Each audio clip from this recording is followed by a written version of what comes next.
ঘরের পাশে গরিব মানুষ খাইতে পারে না, ডাক্তার দেখাইতে পারে না, আপনি এখানে 500 টাকা দেন না, মাজারে 5,000 টাকা যায় দেন।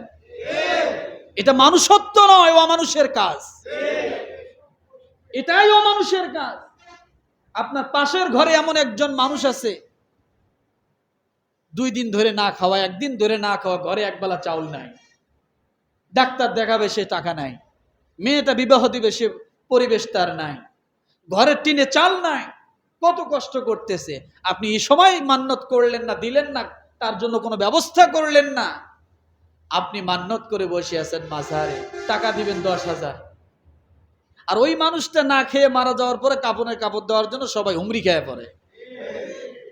আছে না? কাপড়ের কাপড় আমি দিব, অমুক দিব, তমুক দিবে, এরপরে 3 দিনের সময় টাকা দিবে, 5 দিনের সময় টাকা দিবে, 40-এর সময় দিবে। মানুষের এখন দান করার হুর বাজে গেছে, অথচ ওই মানুষটা মারা যাওয়ার আগে তার চিকিৎসার দরকার ছিল, ওই সময় কেউ সহযোগিতা করে নাই। মারা যাওয়ার 3 দিনের দিন মানুষ 5 কেজি চাউল, 10 কেজি চাউল টাকা পয়সা দিয়ে মিলাদের ব্যবস্থা করতেছে। জায়েজ নাই, এভাবে জায়েজ নাই। জায়েজ ছিল ওইটা, আগে তার বেঁচে থাকা অবস্থা তার সহযোগিতা করা। সে বেঁচে থাকা অবস্থা তার সহযোগিতা করলেন না, মরে গেল, তার মিলাদের আয়োজন করলেন। এই মিলাদে কিচ্ছু আসবে না। তার হক ছিল আপনার থেকে সাহায্য নিয়ে আরো কিছুদিন বেঁচে থাকার হক ছিল আপনার কাছে, সে আপনার কাছে প্রাপ্য ছিল বেঁচে থাকা অবস্থায়। এখন মরে গেছে, আপনি 3 দিনের আয়োজন করলেন, কাপনের কাপড় সবাই দিতে চাচ্ছে, আছে না? 40-এর সময় বিশাল 2টা গরু কিনতে হবে, 500 মানুষ দাওয়াত দিয়ে খাওয়াইতে হবে। কি লাভ এগুলা করে? তার বেঁচে থাকা অবস্থায় 1 গরুর টাকা দিলে তো সে ভালো চিকিৎসা পাইতো, পাইতো না? একটা খাসির টাকা দিলেই তো সে ভালো চিকিৎসা পাইতো, 10,000 টাকা হলে সে ভালো চিকিৎসা পাইতো। সে সময় তার দিকে কেউ খেয়াল করলেন না, মরে গেল। এখন এলাকার সব মানুষ, সমাজপতিরা বসে তার 40-এ করার আয়োজন শুরু করে দিল। এগুলো হলো বোবা শয়তান। কি শয়তান? বোবা শয়তান। বেঁচে থাকতে 1 টাকা দিবে না, বেঁচে থাকতে সহযোগিতা করবে না, মরে যাবেন, যত দয়া মায়া সব এসে উপস্থিত হলো আপনার সামনে। জায়েজ নাই। আজকে বড় কষ্ট হয়, আপনি চোখে দেখেন মাজারে গাজার আসর বসে, আপনি চোখে দেখেন সুস্থ মানুষটা অসুস্থ অবস্থায় লাল শালুক পরে বেড়াচ্ছে, আপনি চোখ দিয়ে দেখতেছেন মানুষটা প্রতিদিন শ্যাম্পু করলে, গা গোসল দিলে, 2-1 দিন পর পর মাথাটা আছড়াইলে, তেল তুল দিলে মানুষটা চকচকা দেখা যাইত। মানুষটার মাথায় এমন পেস্টা গোছাইছে, এমন ক্যাশ গোছাইছে, জট বাইদে সেদিন দেখলাম যে প্রায় 4.5 কেজি জট মাথার থেকে নামাইছে।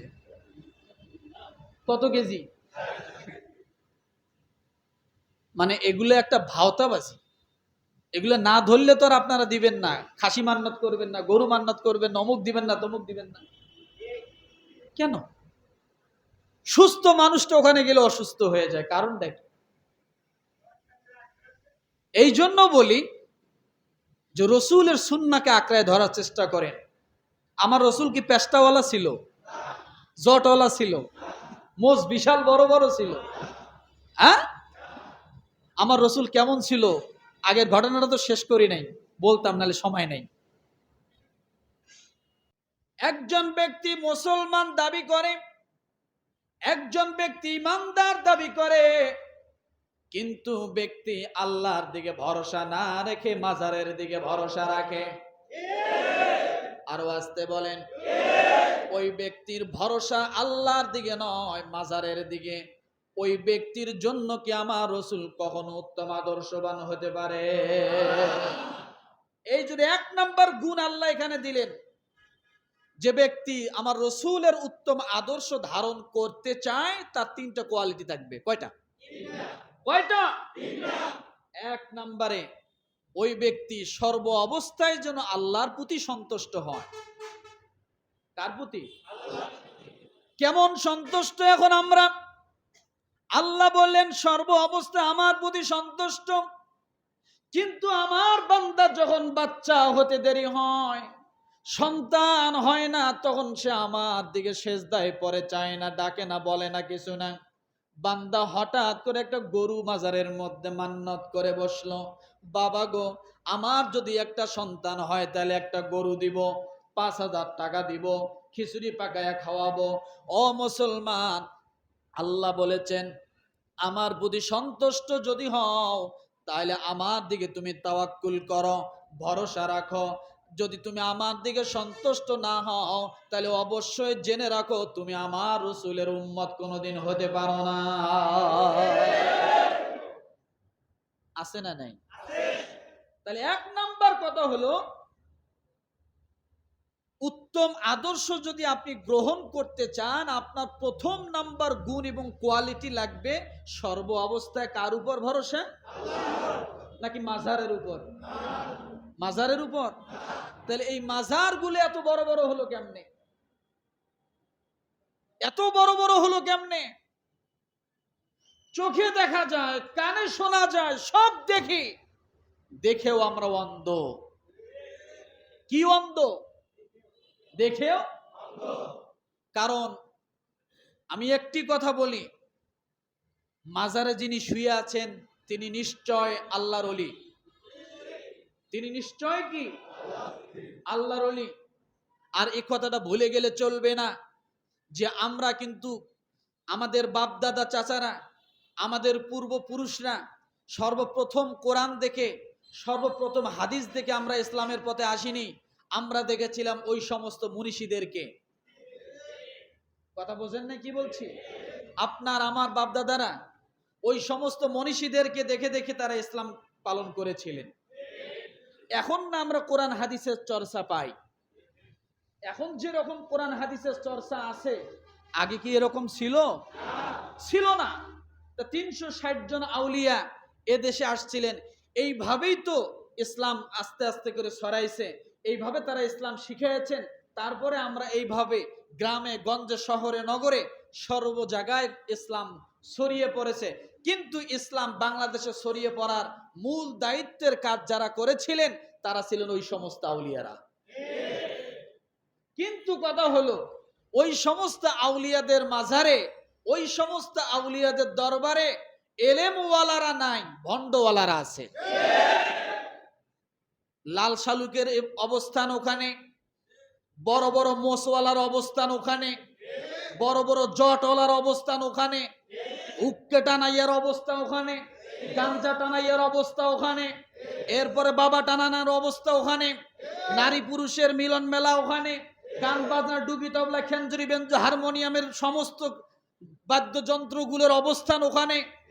কোরআন হাদিসের অবস্থান সেখানে নাই। যার কারণে আজকে আমাদের সমাজে এই দ্বিধাদ্বন্দ্ব সৃষ্টি হয়েছে।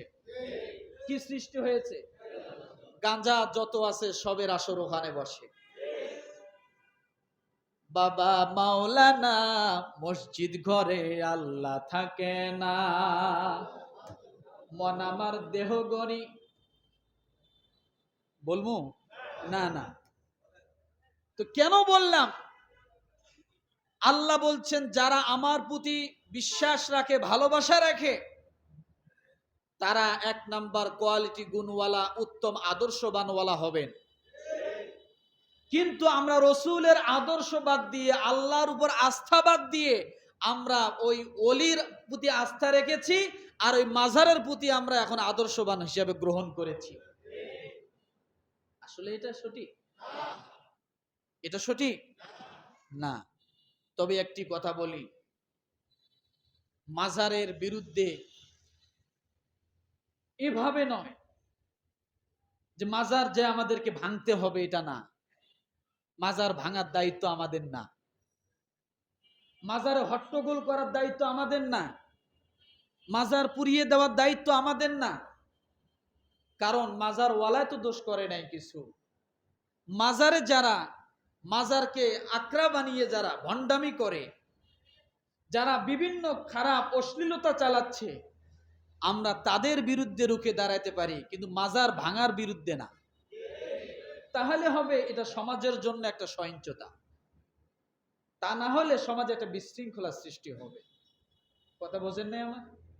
আপনি গাজার বিরুদ্ধে যান, জটওয়ালার বিরুদ্ধে যান, লাল শালুওয়ালার বিরুদ্ধে যান, আপনি বড় বড় মোসওয়ালার বিরুদ্ধে যেতে পারেন, যারা সেখানে গাজার ব্যবসা করে তাদের বিরুদ্ধে যেতে পারেন, কিন্তু আল্লাহর ওলির বিরুদ্ধে তো যাওয়া ঠিক নয়। কথাটা বুঝেননি? সমাজ এটার দ্বারা কি হবে? বিশৃঙ্খলা হবে। এই জন্য রব্বুল আলামিন বলেন, লিমান কানা ইয়ারজুল্লাহা ওয়াল ইয়াউমাল আখিরা ওয়া যাকারাল্লাহা কাসীরা। আল্লাহ বলেন, ওই ব্যক্তি রাসূলের উত্তম আদর্শ গ্রহণ করতে পারবে। দ্বিতীয় নম্বরে তার গুণ হবে যে ব্যক্তি আখিরাতের উপর বিশ্বাস রাখে, যে ব্যক্তি মনে করে আমাকে আখিরাতে উঠতে হবে, আল্লাহর দরবারে একদিন দাঁড়াইতে হবে, আল্লাহর বিচারের কাঠগড়ায় আমাকে একদিন সম্মুখীন হতে হবে, এমন জ্ঞান, এমন এমন যদি কোনো ব্যক্তির কোয়ালিটি থাকে, গুণ থাকে, যে ব্যক্তি আখিরাতে বিশ্বাস করে, আল্লাহ পাক রব্বুল আলামিন ডাক দিয়ে বলেন, ওই ব্যক্তির জন্য রাসূলের উত্তম আদর্শ ধারণ করা তার জন্য ঠিক আছে। তার জন্য কি আছে? তার জন্যই উত্তম আদর্শ, সবার জন্য না। ওয়া যাকারাল্লাহা কাসীরা, তৃতীয় নাম্বার গুণটা হলো যে ব্যক্তি সব সময় আল্লাহকে কি করে?